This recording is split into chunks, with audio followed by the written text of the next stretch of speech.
तो good morning friends. मैं आज आपके सामने जेन्युइन डिफेंस एकेडमी से कुछ प्रीवियस ईयर और क्वेश्चंस का कलेक्शन आपके सामने दिखाऊंगा कि कैसे क्वेश्चंस डिफेंस में पूछे जाते हैं और कैसे क्वेश्चंस की आजकल डिमांड है डिफेंस एग्जाम्स में। ठीक है, आज आपके साथ शेयर करता हूँ कुछ प्रीवियस ईयर क्वेश्चंस जिससे आपको पता पड़े कि डिफेंस क्या डिमांड करती है। फर्स्ट क्वेश्चन के साथ आपके सामने एयरफोर्स 2019 मार्च।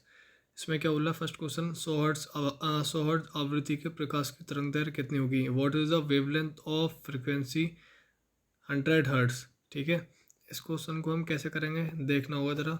आपको क्वेश्चन मैंने दिखाई दिया है, एक हमको फॉर्मूला पता होगा, न्यू बराबर सी अपॉन, एक मिनट, न्यू बराबर सी अपॉन लेमडा। ठीक है, इसने हमसे क्या पूछा है? लेमडा पूछा है।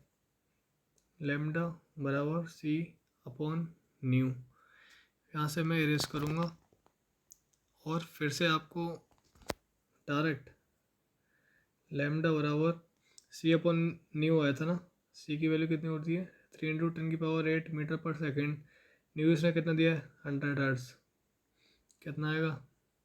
3 × 10⁶ मीटर। लेमडा निकाल रहे हैं ना, क्या ऑप्शन आएगा? ऑप्शन 3 × 10⁶। ये ऑप्शन इज करेक्ट। एयरफोर्स 2019 मार्च में पूछा गया क्वेश्चन है, बेहद इंपॉर्टेंट क्वेश्चन।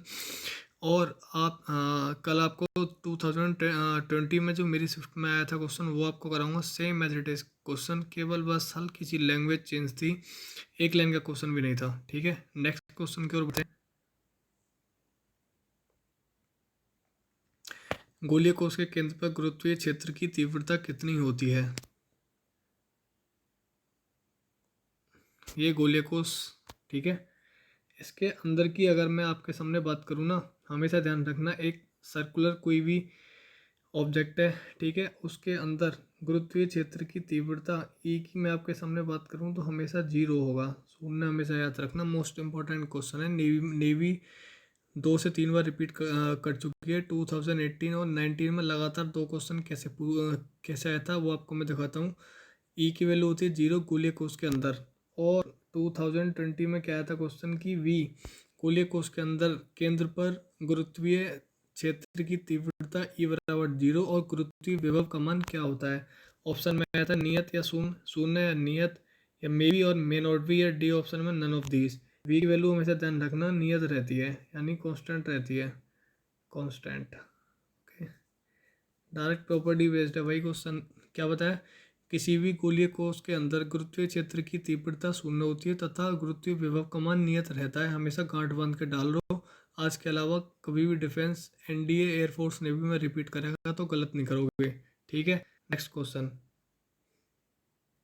क्या बोल रहा है? Isothermal elasticity of gas is equal to.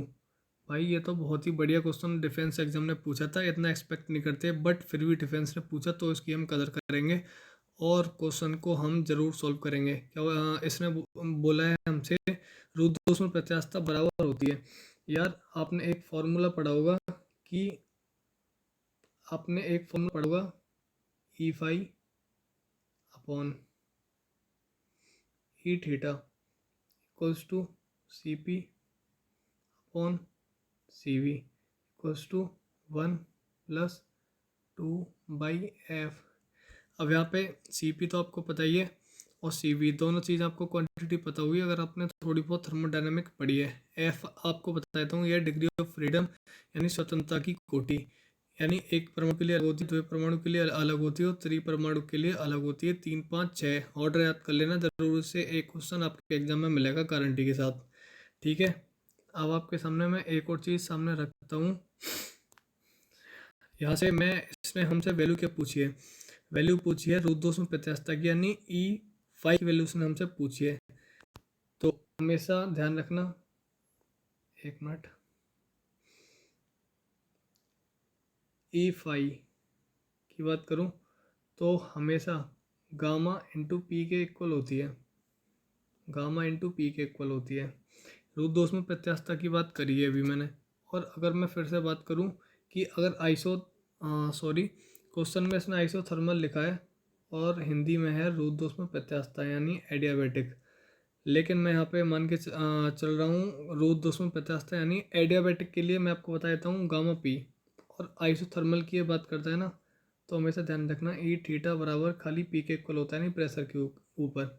ये कंसेप्चुअल भी क्वेश्चन बनता है कि आइसोथर्मल में gas isothermal elasticity of gas is equal to किसके होता है, प्रेशर, वॉल्यूम और गामा पी। तो हमेशा प्रेशर के इक्वल होता है, और अगर आइसोथर्मल की बात करें तो गामा पी। ठीक है, नेक्स्ट क्वेश्चन फिर से आ गया, वही क्वेश्चन आपको बताया तभी, वही क्वेश्चन एयरफोर्स ने पूछ भी लिया। क्या बोल रहा है, किसी त्रिपरमाणु गैस की रूट 2 तथा समतापीय प्रत्यास्थाओं का अनुपात। यार अभी आपको मैंने एक चीज़ बताई थी कि E5/E थीटा, राइटिंग को थोड़ा आप देख लेना, CP/CV इक्वल्स टू 1+2/F। यार मैंने अभी बताया था कि F डिग्री ऑफ फ्रीडम है, जो कि एक परमाणु के लिए 3 होती है, 2 परमाणु के लिए 5 होती है, और अगर त्रिपरमाणु के लिए बात करूं तो 6 होती है। ठीक है, ये याद हमें करनी है। अब केवल हमें मतलब किससे, इसने हमसे इसी का रेशियो पूछा है कि रूट 2 तथा समतापीय प्रत्यास्थाओं का अनुपात कितना हो गया, यानी एडियाबेटिक और आइसोथर्मल का इसने रेशियो हमसे पूछा है। तो हम कैसे करेंगे, देखिए मैंने बताया 1+2/F। या त्रिपरमाणु की बात कर रहे थे तो 3, 5, 6 का आपको ऑर्डर मैंने बताया, 6 रखना है यहाँ पे ज़रा, 8/6 यानी 4/3। 4/3 कौन से ऑप्शन में, बताइए।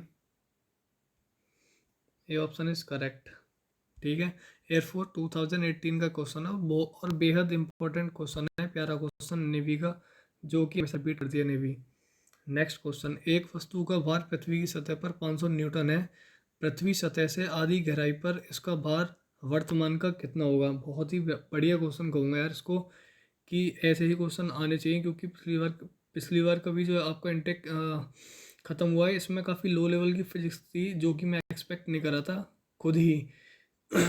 ठीक है, क्योंकि वो एयरफोर्स के लेवल की मैं नहीं मानता, क्योंकि बहुत ही ज़्यादा ईजी आया था अब की बार का एग्ज़ाम। बट अब की बार जो आपका एग्ज़ाम होने वाला है अप्रैल में, जो एग्ज़ाम लगा हुआ है उसमें काफ़ी काफ़ी मॉडरेट की आपकी फ़िज़िक्स आने वाली है मेरे अकॉर्डिंग, और काफ़ी अच्छा लेवल का एग्ज़ाम भी रहेगा। तो इस क्वेश्चन की ओर बढ़ते हैं। इसमें क्या बोल रहा है, एक वस्तु का भार पृथ्वी की सतह पर 500 न्यूटन है, पृथ्वी सतह से आधी गहराई पर इसका भार वर्तमान का कितना होगा। यार आपने एक फॉर्मूला पढ़ा होगा कि G'(1-D)/R। ठीक है, अब मैं इसको थोड़ा बहुत मिटाऊंगा और फिर से लिखूंगा, क्योंकि कलर की दिक्कत है, आपको पता ही है। चलो अब की बार कलर चेंज कर लेता हूँ। ठीक है, मैंने बताया कि G'=G1 यार एक ये क्या बोल रहा है, आधी गहराई कह रहा है, यानी D की जगह R/2 पुट करूँगा यहाँ पे, R/2, और यहाँ पे R है ही, 1-D/R था ना, D की जगह मैंने R/2 पुट कर दिया, D से D गया। अब 1 में से 1/2 आप ज़रा घटा लो, 1 में से 1/2 आप घटा लो, G'=G/2। ठीक है, G की वैल्यू उसने क्या दी है यार, 500 न्यूटन बोल रहा है, तो वो भी तो एक भारी है ना, G के इक्वल ही तो होगा। ठीक है, 500/2 कितना, 250। Option number 20 correct. ठीक है, नेक्स्ट क्वेश्चन, आयामों का अनुपात 4:9 है, अधिकतम व न्यूनतम तीव्रताओं का अनुपात कितना होगा। एयरफोर्स 2019 मार्च में पूछा गया क्वेश्चन है, और इससे क्वेश्चन अब की बार भी बनेगा, गारंटी के साथ कह रहा हूँ। अब आप कहोगे कि सर आप गारंटी के साथ कैसे बता सकते हो, कि भाई मेरे आप गारंटी के साथ कैसे बता सकते हो। भाई मेरे डिफेंस एग्जाम का काफ़ी ज़्यादा एक्सपीरियंस है, और आपके सामने 30 अप्रैल को भी एक रियलिटी शो करूँगा कि हाँ एक डिफेंस एस्पिरेंट से आपको रूबरू कर सकता है कि कैसे क्वेश्चन डिफेंस में आते हैं। ठीक है, आपके लिए विद प्रूफ तो अभी मैं नहीं दिखा सकता, लेकिन कुछ दिनों बाद ज़रूर आपके सामने दिखाऊंगा रियलिटी क्या होती है। ठीक है, बट अभी आप केवल ध्यान दीजिए जो आपको मैं क्वेश्चन करा रहा हूँ। इसने पूछा है अधिकतम व न्यूनतम तीव्रताओं का अनुपात, I maximum upon I minimum. Writing पे थोड़ा यार आप ध्यान देंगे क्योंकि दिक्कत होती है, आप समझ रहे हो मैं फ़ोन से पढ़ा रहा हूँ, ठीक है। ये होता है A1 plus A2 upon A1 minus A2। समझना जो बोल रहा हूँ, खाली राइटिंग पे ध्यान मत देना, ठीक है।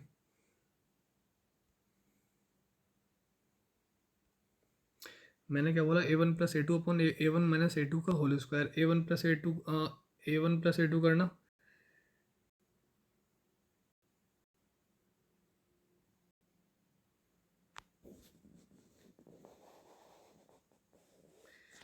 एक मिनट यहाँ पे आपको ये करना पड़ेगा, 4 और 3 है, सॉरी क्वेश्चन में थोड़ी एरर थी क्योंकि देखिए आपको, आप समझ सकते हो मैं प्रीवियस ईयर क्वेश्चन कहाँ कहाँ से कलेक्ट करता हूँ कैसे, तो आप थोड़ी बहुत एरर इसमें हो जाती है, तो एडजस्ट करोगे। ये 4 और 3 है, ठीक है। मैंने अभी बताया कि A1 प्लस A2 यानी 4 और 3 7।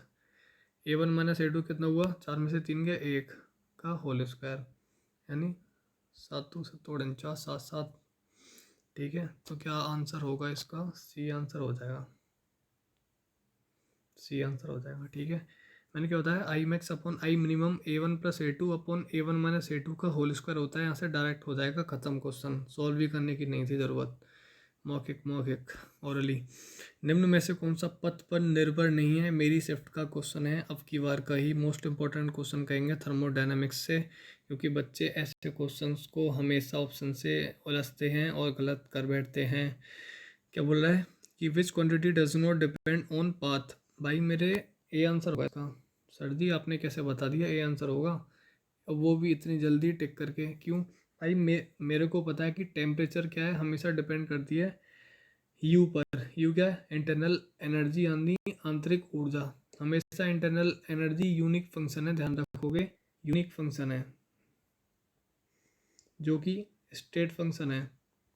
भाई मेरे कभी भी पाथ पर डिपेंड नहीं करती यूनिक फंक्शन। इंटरनल एनर्जी कभी भी पाथ पर डिपेंड नहीं करती, ये हमेशा प्रारंभिक और अंतिम बिंदु पर डिपेंड करती है, यानी इनिशियल और फाइनल पोजीशन क्या है उस पर डिपेंड करती है, मार्ग पर निर्भर नहीं करती, यानी इंडिपेंडेंट ऑफ इट्स पाथ, ठीक है। बाकी कार्य और ऊर्जा दोनों पाथ फंक्शन है, तो इसलिए बी और सी करेक्ट नहीं होंगे, डी हो नहीं सकता, ए आंसर इसका राइट हो जाएगा, यानी तापमान, टेम्परेचर। आज के लिए सिर्फ इतना ही काफ़ी। कुछ प्रीवियस ईयर क्वेश्चन से आपको मैं सामने लाया और आपने शायद सभी क्वेश्चन का सही आंसर दिया होगा। और अब की बार का जो भी आपका एग्ज़ाम लगा हुआ है अप्रैल में, उसके लिए बेस्ट ऑफ लक, अच्छे से दीजिए यार, धुआं में उड़ाइए एग्ज़ाम को, बढ़िया से अटैम्प्ट कीजिए। और अभी के लिए सिर्फ इतना ही रखते हैं हम, बाकी कल मिलते हैं आपके सामने, ठीक है। Okay bye, love you all, जय हिंद।